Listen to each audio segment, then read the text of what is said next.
Good morning sir.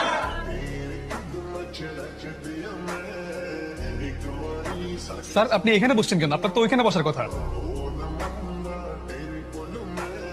আমিও student, আপনাদের মতোই স্টুডেন্ট। ওকে, আপনি আবার কেমন স্টুডেন্ট?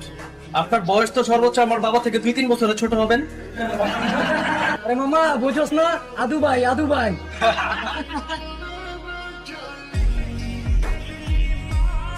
এদিকে হা করে তাকিয়ে কি দেখছেন আপনি? আপনি ক্লাসে?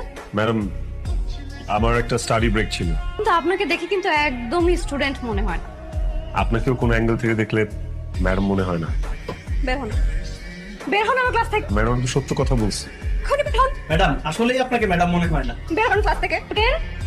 উনি হচ্ছে তোমাদের নতুন department head Babita ma'am. Babita ma'am তোমাদেরকে সব সমস্যার সমাধান দেবে, ঠিক আছে?